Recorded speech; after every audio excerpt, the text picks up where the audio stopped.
EMS ആഗോള communist പ്രസ്ഥാനത്തിന് ദിശാബോധം നൽകിയ ധീരനായ കമ്മ്യൂണിസ്റ്റ് നേതാവ്.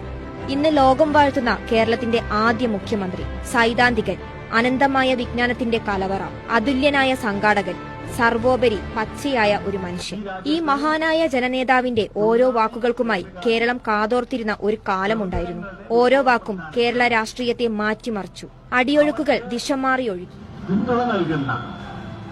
ഇടതുപക്ഷ മതനിരപേക്ഷ ജനാധിപത്യ പാർട്ടികളും നടത്തുന്ന പ്രവർത്തനം കൂടുതൽ ശക്തമാക്കുകയാണ്.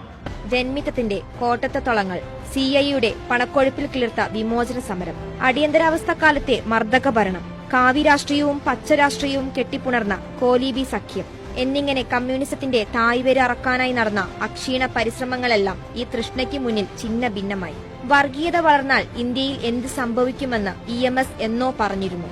അതെല്ലാമാണ് രാജ്യം ഇന്ന് കണ്ടുകൊണ്ടിരിക്കുന്നത്. നയവും നിലപാടും മാറ്റിയില്ലെങ്കിൽ കോൺഗ്രസിന് എന്ത് സംഭവിക്കുമെന്ന് പറഞ്ഞതും യാഥാർത്ഥ്യമായി. കേരളത്തിനു വേണ്ടി EMS എന്ത് ചെയ്തു എന്ന് ചോദിക്കുന്നവർക്കുള്ള മറുപടി, EMS സർക്കാരുകൾ പൊതുജനാരോഗ്യ രംഗത്തിന്റെ വളർച്ചയ്ക്കിട്ട അടിത്തറ തന്നെയാണ്. ആ അടിത്തറയ്ക്ക് മുകളിലാണ് കോവിഡ് മഹാമാരിക്കെതിരായ ശക്തമായ പ്രതിരോധം കേരളം കെട്ടിപ്പടുത്തത്.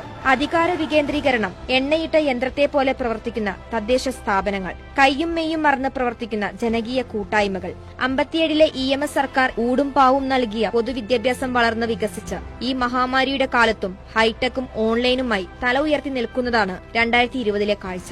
ജൂൺ 13 EMSന്റെ ജന്മദിനം. കേരളത്തിനും രാജ്യത്തിനും ലോകത്തിനും താണ്ടാനുള്ളത് കല്ലും മുള്ളും നിറഞ്ഞ വഴികൾ. കേരളവും രാജ്യാന്തര തലത്തിൽ കമ്മ്യൂണിസവും തല ഉയർത്തിപ്പിടിച്ചു നിൽക്കുന്ന കാലത്ത് EMS സ്മൃതികൾ ഊർജ്ജമാണ്, ആവേശമാണ്, വഴികാട്ടിയാണ്.